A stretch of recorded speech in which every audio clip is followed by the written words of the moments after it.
Seguimos com mais notícias aqui em Os Pingos nos Is, porque a presidente de Honduras, Xiomara Castro, anunciou nesta semana que deve vir a posse de Lula em 1º de janeiro. O motivo, no entanto, seria a negociação para a retomada de empréstimos do país com o BNDES para a construção de represas. O vídeo em que a presidente revela seus interesses foi divulgado pela Secretaria de Comunicação de Honduras. Durante as gestões petistas, Andrade Gutierrez já havia trabalhado na construção da represa de San Fernando no país. Na época, o BNDES recebeu um pedido de empréstimo para aquela obra de 271 milhões de dólares. Segundo Xiomara, a proposta de cooperação internacional foi planejada ainda nos anos 2000 pelo seu marido, Manuel Zelaya, ex-presidente do país. Agora, Coronel Gerson Gomes, até importante para que o grande público possa compreender qual seria a intenção de Lula em subsidiar obras e empreendimentos em outros países. Existe a motivação, vamos dizer assim, legítima ou lícita, que seria aquela de ajudar outros povos do nosso entorno dentro de uma política externa que é mais ou menos a seguinte, que é muito utilizada pelos Estados Unidos em relação à América Central. Você investe nesses países para que eles tenham uma estabilidade social, econômica, de modo a você deter a imigração aqui para os Estados Unidos. Essa é uma política que, teoricamente, investe nesses países para justamente que eles tenham uma estabilidade que não motive as pessoas a fugirem desses países. Bom, essa talvez fosse a ideia que até o Zé Maria mencionou em relação a Cuba, quando nós estávamos lá ainda só com os nossos assistentes no YouTube. Eu até estimulo a nossa assistência do YouTube a chegar antes até um pouquinho para nos ver ali a partir das 5:50. Mas quando nós falávamos de Cuba, era justamente a ideia de que as pessoas fugiram da ditadura como fogem da Nicarágua, e quando essa líder de Honduras fala da possibilidade de ser retomada esses financiamentos, nós não temos como esquecer que por trás dessa iniciativa legítima e talvez até de misericórdia, de auxílio, uma visão até regional, usando o potencial do Brasil para ajudar os outros povos,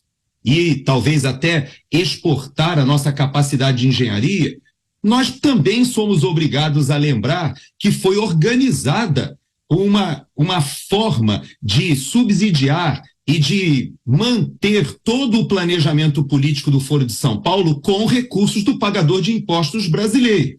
Quando eu falei ainda agora que a indignação das pessoas do retorno dessa organização criminosa ao poder, eu me referi à fala do ministro Barroso, que ele, e no seu voto, quando foi naquela turma manifestar a sua opinião sobre a Lava Jato, ele foi bastante honesto intelectualmente. Não sei por que ele mudou de postura agora, mas à época ele traçou essa organização criminosa que fazia o seguinte: a pobre da dirigente de Honduras, na fala dela, eu ouvi essa fala dela, ela fala que há uma expectativa de que agora, quando Lula vem ao poder, essa obra que ficou parada por 12 anos agora seja retomada.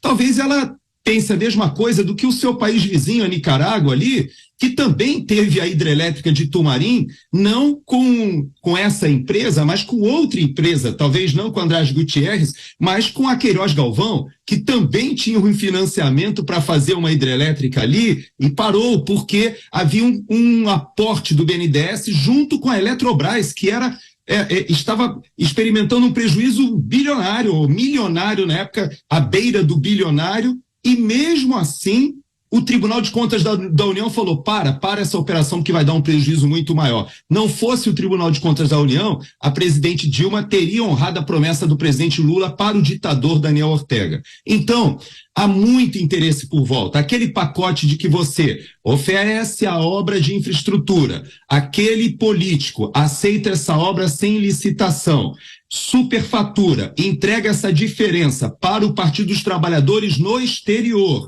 repassa para os marqueteiros de campanha que sustentam a campanha desses presidentes que estão nesses países. Era um esquema perfeito. Todos ganhavam. E com o subsídio, com a participação do pagador de impostos brasileiro. Esse paradigma mudou, o BNDES hoje não trabalha dessa forma com campeões nacionais ou mesmo financiando obras no exterior. Há uma mudança realmente de visão estratégica. Eu espero que o PT não tenha capacidade de desmontar esse legado que está sendo deixado pelo governo Bolsonaro, especificamente no que diz respeito ao financiamento das infraestruturas que nós tanto precisamos no Brasil. Pois é, José Maria Trindade, sempre há o risco de quem toma um empréstimo não honrar com os pagamentos, com os compromissos, não é? 1,5 minuto, Zé. Ô Daniel, o coronel deu um panorama muito perfeito sobre isso aí. Tem muita gente que acha que é ideológico, que o Brasil está sendo condescendente com Cuba, que não é nada disso, é roubo.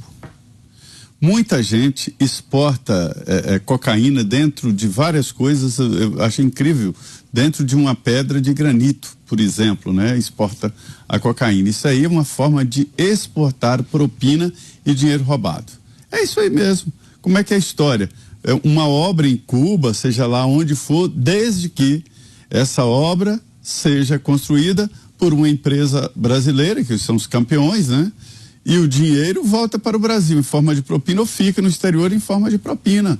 Então essa é a realidade. Não há essa história de empréstimo para ser bonzinho. É roubo, tudo isso aí é roubo. É roubo. Isso aí é para o dinheiro dessas empreiteiras aí, passarem dinheiro para os partidos políticos, nada mais do que isso. Agora, Roberto Mota, também sobre esse assunto, sua análise, 1,5 minutos, Mota. Olha, não deve ser só Honduras. A fila de países e de pessoas de olho no dinheiro do BNDES não deve ser pequena. Não é nada pessoal, é apenas negócios. Nós já vimos esse filme antes. É tipo um daqueles filmes do Quentin Tarantino, que é a mistura de comédia com crime, com toques de mau gosto. Os atores são sempre os mesmos. A gente já conhece o roteiro, os diálogos, as cenas principais, e a gente já sabe como esse filme termina. É como disse há muito tempo o sapo barbudo, aquele alemão, o Karl Marx. A história acontece a primeira vez como tragédia e depois se repete como farsa. Fernão Lara Mesquita, também quero escutá-lo. 1,5 minutos, Fernão. Grande Zé Maria Trindade. Matou a charada preto no branco, sem nenhuma firula. Agora, eu rebato naquele ponto, gente. O contragolpe possível, o único contragolpe possível, é tomar de assalto o Congresso Nacional. Porque nem isso é atribuição pessoal do presidente. Como é que o BNDES vai emprestar ou não vai emprestar? Isso tem que passar pelo Congresso também. Esse tipo de coisa só pode ser barrada nessas instâncias. Então, tomar o Congresso Nacional é o contragolpe possível, muito melhor que qualquer contragolpe de Forças Armadas, né? E que pode finalmente abrir a porta para o Brasil virar uma democracia que ele nunca foi nesses 522 anos, né? Porque uma vez que você toma conta do Congresso, talvez o povo pegue gosto nisso, né? E aí a gente pode instalar aquelas coisas de retomada de mandato, aquelas coisas que põem o Congresso realmente para sempre debaixo do tacão do povo. Entendeu? Também sobre esse assunto, 1,5 minutos, Paulo Figueiredo. Paulo, com você. Pô, eu quero salvar aqui a pele do Fernão, dizer para ele, para a audiência, para os nossos ministros, que quando ele fala tomar de assalto o Congresso Nacional, ele está utilizando sentido figurado, pelo amor de Deus, gente.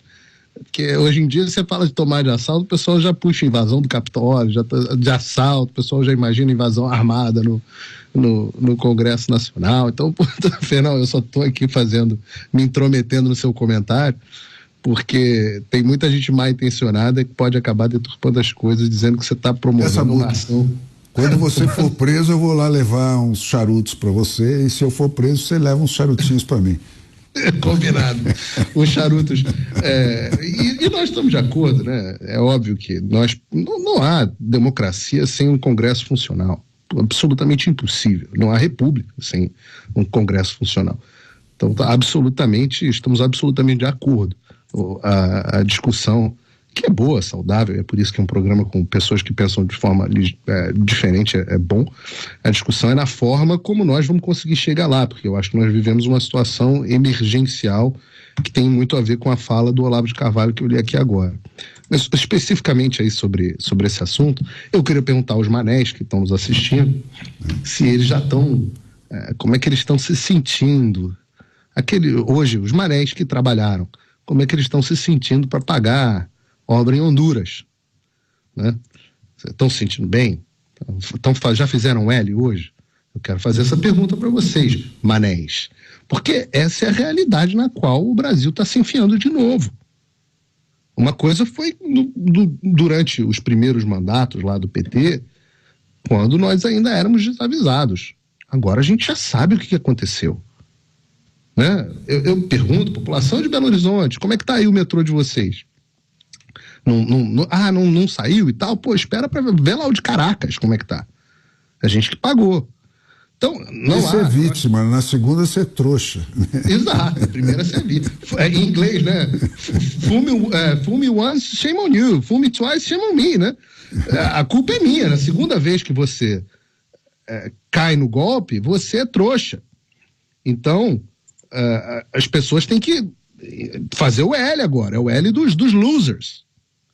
Né? As pessoas que são os fracassados que abraçaram novamente essa visão de mundo. E não tem nada. Então os economistas do PSDB já estão sacando que estão tudo voltando para trás, porque não, olha, não querem ser culpados pelo que até eles já estão enxergando que é o que vem vindo aí. Esses economistas do PSDB, eles têm que dar uma ligada para casa para saber onde é que estão as esposas dele, porque eles são bem desavisados, eles são os últimos a saber de muita coisa. O pessoal tem que dar uma ligada para casa, para acompanhar o que está rolando. Porque não pode ser tão trouxa assim, a ponto de acreditar em política fiscal do PT. Não pode, desculpa, queridos. Acordem para a vida. Essa história de que tem motivação legítima para financiar. Os americanos utilizam muito isso, que o Gerson trouxe bem aqui. História de, vamos financiar a vida em Honduras, que ninguém nunca mais vem para os Estados Unidos. Funciona mal. Funciona mal. As motivações vocês trouxeram bem. São duas naturezas. É um ouro do mundo, né? As duas existem. As duas motivações existem. E elas são ligadas entre si, porque a primeira motivação é a motivação ideológica.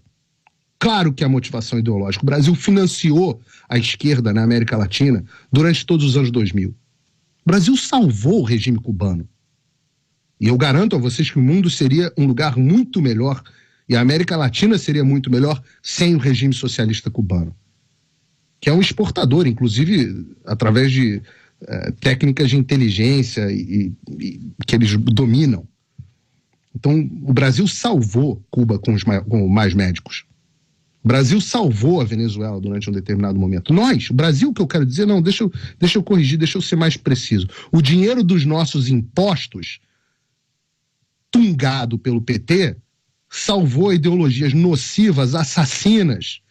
E isso nunca foi levantado pela turma da Lava Jato. Eu sempre chamo atenção para isso. Levantaram o triplex e um sítio de Atibaia.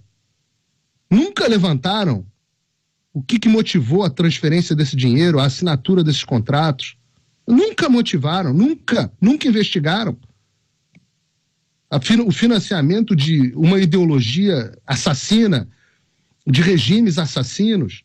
Nunca foi. Então, eu sempre falo isso. O Lula foi condenado da forma errada e pelos motivos pequenos. O Al Capone lá com o imposto de renda. Né? Então, esse é um lado ideológico. O outro lado é o lado da corrupção, claro, pô. O Brasil, bem ou mal, ainda tem alguma aparência de instrumentos de fiscalização. Tem lá o Tribunal de Contas, tem a fiscalização do Ministério Público, tem, teoricamente, uma supervisão do Congresso, etc, etc. Uma vez que o dinheiro sai daqui e vai... Vocês acham que Cuba tem Tribunal de Contas? E aí, pô, uma vez que o dinheiro chegou em Cuba, pô, para ele ir para um paraíso fiscal na mão de um dirigente, hein? Como é que vai? Como é que vai saber se não foi? Né? Vai ter que ter muito Panama Papers vazando por aí. Então são os dois motivos. E é claro que um se conecta com o outro, porque a corrupção é parte da ideologia da esquerda. Claro que é. Ora, veja como estão todos os dirigentes de Partido Comunista em todos os lugares comunistas. Vocês estão vendo agora o fracasso do exército russo na guerra? Os caras não têm... É tudo superfaturado. Você já repara que os coletes são superfaturados, aí você chega lá, o colete é de papelão, o capacete é capacete recalchutado da Segunda Guerra, porque era tudo recalchutado. Por quê? Porque tudo oriundo da época soviética, onde a corrupção era gigantesca. A corrupção era total. Enquanto os líderes soviéticos viviam nas baixas dele lá, maravilhosas, riquíssimos. Vários deles se tornaram oligarcas depois da queda do regime. Olha na China do Xi Jinping, como todos os amigos do Partido Comunista Chinês estão bilionários. Aliás, todos os bilionários chineses são ligados ao partido. E mesma coisa em Cuba. Então, a corrupção e a ideologia, elas andam juntas. Há quem diga, o Dinesh de Souza diz, essa ideologia nada mais é do que um esquema de bater carteira. Eu acho que tem mais por trás disso. Mas, sem dúvida nenhuma, é uma conexão muito grande. Então, quando a gente vê essas coisas, volta de imposto sindical, esse tipo de coisa, a gente sabe para onde isso vai e o que isso significa.